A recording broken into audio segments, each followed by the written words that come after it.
What's up, everyone? My name is Blue, and we are back with some more ProRevenge stories. These people are serving up the coldest of dishes. If you haven't yet, please consider subscribing to the channel. And with that, let's get into it.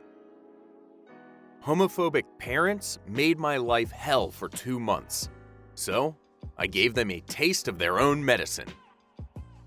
Background. So back when I was 15, I had a father who we'll call Deadbeat Joe. Deadbeat Joe was the stereotypical deadbeat father, as he almost never contacted me of his own volition, and he resisted paying my mother child support whenever he could because he hated her, as she left him and took his baby away from him. So he took it out on me. His words, not mine. My mother, being the saint she was, never talked bad about him, and tried to endorse a relationship between us throughout my entire childhood. I did love Deadbeat Joe, and would often want to spend time with him, but to no avail, because he was always busy getting his thing wet with some rather questionable women.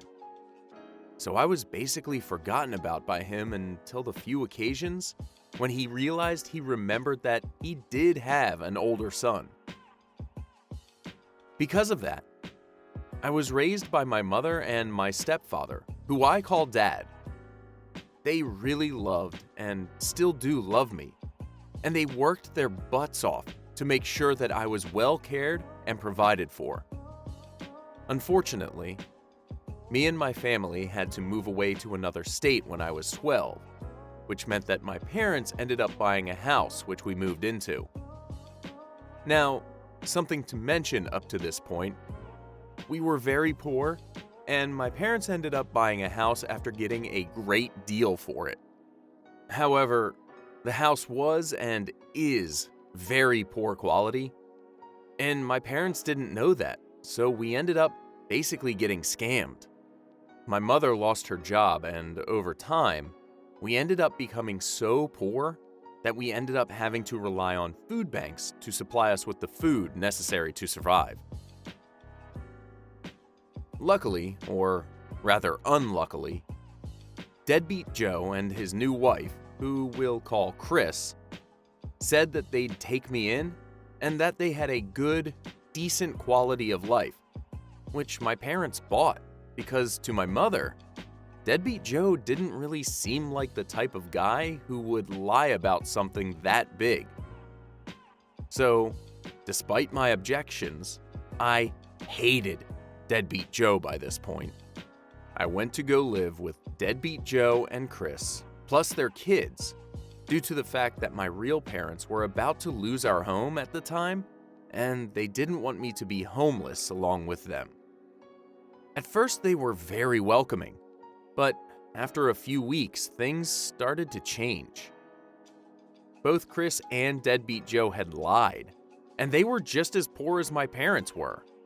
Over time, Chris had started to show the volatile side of herself, and Deadbeat Joe found out I was gay, which was a problem due to the fact that he was very Christian. They both really hated how I was LGBT, despite claiming otherwise, as Deadbeat Joe felt that I needed mental help because he felt that being gay was an illness. They tried to force me to conform to their beliefs that being gay was wrong, but I refused, which made them very angry. Chris also ended up just being horrible and manipulative to me on a regular basis, as she would do things like set up a schedule for the time of when us kids could do certain things, refused to let me go to school for no good reason, threatened to isolate me from her entire family if I didn't do what she wanted me to do, etc. Due to all of this, it caused me a lot of stress and anxiety over the 2 months I stayed there, and I would cry a lot in the corner of my room, wishing that the fuses that kept breaking would set the house on fire and take me with it. It built up a lot of anger and resentment within me and all of the things that Chris and Deadbeat Joe would do and say to me. After a while, the hostility in the house built up, and I would eventually be accused of being a pedophile who wanted to molest my brothers, because Chris said that someone looked up child porn on her cell phone.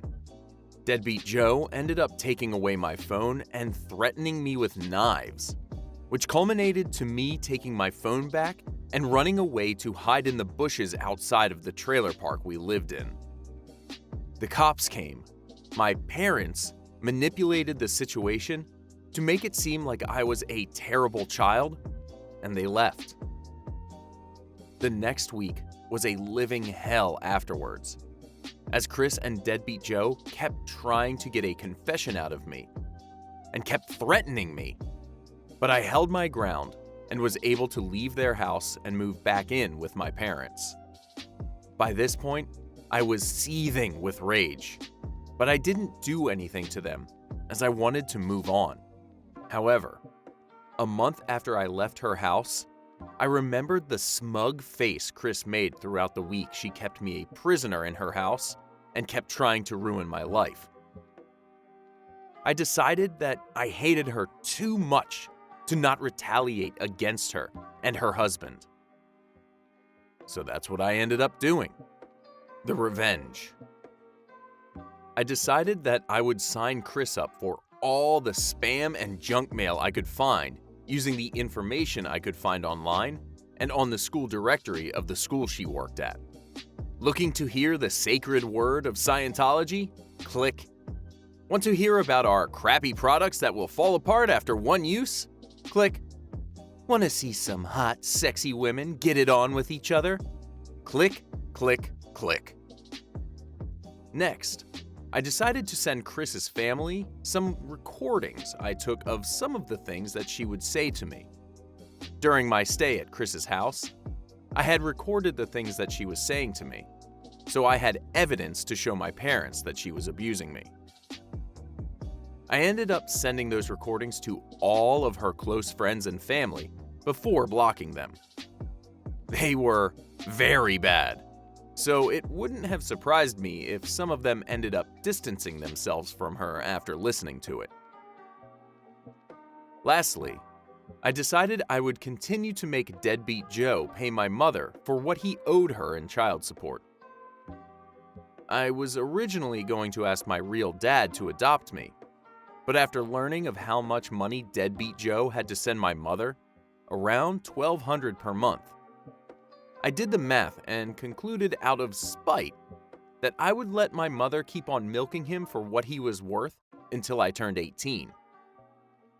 It's going to be quite a bit of time before I become an adult, too, as currently I am 16, so by the time I have turned 18, Deadbeat Joe will have to legally pay my mother $25,000 over the next few years of my life, which is definitely not something to sniff at.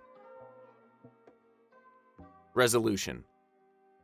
I never heard back from my evil parents after I carried out my revenge against them, so I don't really know how their immediate reaction towards what I'd done.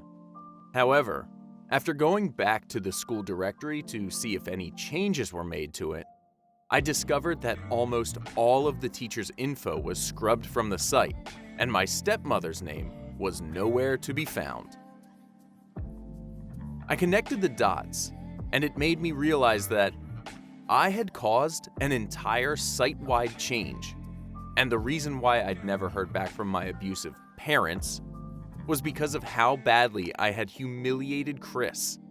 And I knew that Chris would have flogged Deadbeat Joe if he dared try to talk to me again. After realizing this, I laughed so hard I almost peed myself, and I left the school's website. Currently, I am studying for an exam that will earn me certification in an aspect of designing, which is important for the field I want to get into. I am taking my education seriously, and I now have opportunities that I wouldn't have been afforded had I stayed at Chris's house. I have made some new friends and have now moved on from the things that my parents did to me. I honestly feel like this revenge was like lighthearted compared to what the kid could have done with all those recordings. I'm sure those recordings could have been brought to court and, presented as evidence in abuse trials and all sorts of things. So Deadbeat Joe and Chris should consider themselves lucky that they're not serving time for that stuff. What absolute monsters. And that's all the time we have today for this ProRevenge story. If you liked the story, make sure to click that like button, and if you have something to say about it, make sure to let us know in the comments down below. Also, don't forget to subscribe so you don't miss out on any more stories. Thanks for listening. Catch you later.